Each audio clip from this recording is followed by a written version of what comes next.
Kailash Love, transformative steps around the sacred mountain. Some places you choose to visit, others summon you quietly, completely, and without explanation. The Himalayas were never on my travel list. I hadn't even researched it, planned for it, or dreamt about embracing its high altitude. But I guess they were always the deepest desire of a force beyond me, waiting patiently for the right time. One day, it whispered through a silence I hadn't fully understood then. That whisper became a call, and that call became my pilgrimage. In 2024, I embarked on a sacred journey unlike any other, a 16-day pilgrimage to complete a 52-kilometer circuit around the mystical Mount Kailash, the holiest unclimbed peak on earth during the auspicious Saga Dawa period. I traveled across the vast landscape of Tibet, tracing the path walked by sages and seekers for many, many years. I carried with me a longing for a deeper and more magical connection with myself, with my life, and with the divine. Known as the cosmic axis connecting heaven and earth, Mount Kailash is part of the remote trans Himalayan region of western Tibet. Unlike Everest's fame for conquest, Kailash's power lies in its mystical aura, a peak untouched by ego or a climb to its summit. Revered in Hinduism and other religions, is considered the abode of Lord Shiva and Goddess Parvati, a sacred site of unparalleled energy. The pilgrimage route around Mount Kailash, known as the Kora, is a 52-kilometer trek around the high altitude terrain, including the famous Doma La Pass at 5,590 meters. Even though it is surrounded by pristine landscape, the path is harsh and its altitude is punishing. However, the real climb is the inner transformation, which is cannot be measured, as it is believed to erase the karma of multiple lifetimes and when one completes the Kora. Throughout the years, I've faced trials in every sphere of my life, such as health and relationships, career, where hope felt like a distant concept. After the spiritual trip to India in 2023, a voice within me said, "Go to Kailash." Something within me knew that this mountain wanted me home to comfort me. They say Lord Shiva calls you to Kailash when you are ready, and he rarely calls anyone. When that call comes, all resistance dissolves and one must go no matter what. I am an urban walker, but not much of a trekker. I didn't even prepare for this trek, but I was determined to fulfill the universe's wish, and that was enough. And somehow this trip was made possible for me against all odds. I found the Tibet Vista Company and signed up for a 16-day tour across Tibet. With the guidance of Tibet Vista, our journey unfolded like an ancient story, each chapter revealing something profound. Every stop introduced us to the land's spiritual essence. We began in Lhasa, the capital of Tibet, a city surrounded by deep-rooted tradition and devotion.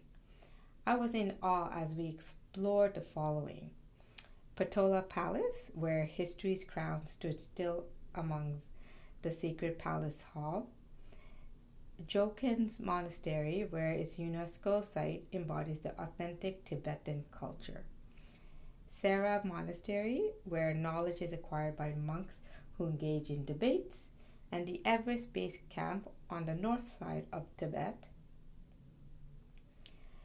where tales of human endurance and nature's untamed grandeur are found. On our journey towards Kailash, our bus glided through winding roads that were veins of wisdom stretching throughout the heart of Tibet. These moments were more than travel hotspots. They were planting seeds of something big yet to come. Tibet began to prepare me, not for a trek, but for a transformation. And then came the long awaited moment. Mount Kailash stood before us, draped in snow yet commanding in presence. The Saga Dawa festival brought color and joy, a Tibetan celebration of the Buddha's birth, enlightenment, and death. Drums echoed through the valley, prayers flag fluttered like excited birds. Mantras rose to the clear blue sky. The Kora began at Yamdwar, known as the Gate of Death, where one must leave their egotistic attachment behind. When I touched the bell, I knew I could no longer look back on my life. The past had now vanished and a rebirth had started. The trails were brutal, not only physically, but emotionally. On the first day of the Kora, my nose was running nonstop. I had to pause every 15 minutes, gasping for breath. I was the slowest one in the group. I was frustrated. At one point, I cried 10 minutes straight while praying to the universe because I was afraid I wouldn't make it. Then grace arrived in multiple ways. A young couple from our tour stayed by my side and helped me raise my energy to new heights. A nurse in the group gave me glucose, which was pivotal for my trek. And lastly, without knowing me, local Tibetans rescued me by offering their hand and kind smiles throughout the Kora. In those acts of compassion, I began to ascend, not just the mountain, but my own limitation. And Kailash was peeling away everything in my mind that was false, such as self-doubt. Then something inside me broke open with a realization. I can do it. I was doing it. All it took were my noble intention and, more importantly, my pure heart. Motivated to have the rare opportunity to touch Mount Kailash, I hiked up for 4 hours through snow-covered, rugged terrain. Despite the freezing weather and my aching body, I reached the base of the mountain. There, I placed my palm on the sacred mountain, and in that moment, I felt everything disappeared, leaving a stillness that whispered timeless truth. Kailash was happy to see me as I was too, and I knew I was extraordinarily blessed. Touching Kailash is said to bring profound transformation, elevating one's spiritual state. I felt energy pulsating through me, which was divine and healing. I felt weightless, almost like flying, on my way back to the guest house. Something had definitely shifted inside me forever. I had become part of this mountain in ways I can never imagine or describe. The third day on this Kora was the hardest. 22 kilometers of icy, rocky climb through the Doma La Pass, the highest point of the Kora at 5,590 meters. The air grew thin, the cold stung deep, and the steep slope stretched my limit. When I reached this spot, I saw thousands of colorful prayer flags dancing in the wind. I sensed the answering of the wishes and vows found in each of these flags. Later on, I glimpsed Gorikund, the lake of compassion, symbolizing the protection and purity, shining like a pearl on the earth. We walked not as tourists, but as seekers.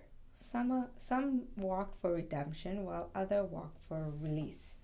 I wasn't just walking a path, I was walking through a deeper self within and letting go things that no longer serve me. Every step afterwards became lighter as I turned my exhaustion into surrender. Each breath slowly became a beautiful chant.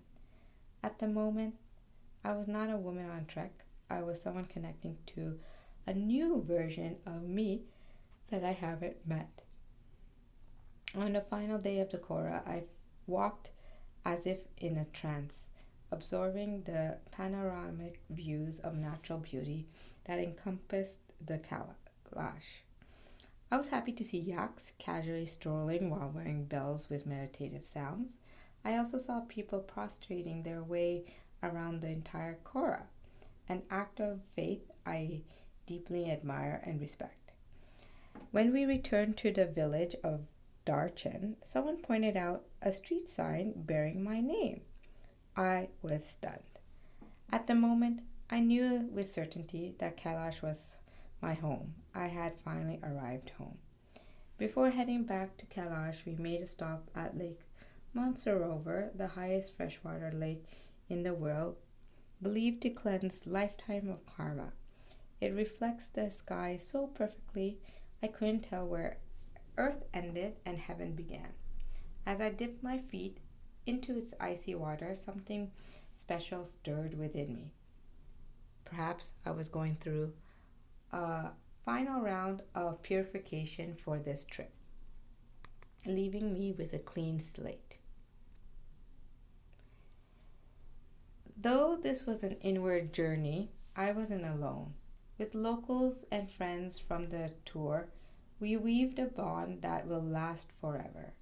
These people I met, their compassion, their courage, their vulnerability became a part of my transformation, my village. We shared meals and stories under the wide Tibetan sky, hours of laughter and tears of struggle, spiritual revelation, and uplifting devotion. They cared for me like family when I was at my lowest during the Kora. In those human connection, I discovered that spirituality wasn't just solitude. It was shared humanity to help reveal our true self. Countless awakening occurred in the 16 days. This trip was the most humbling, life-altering experience of my life.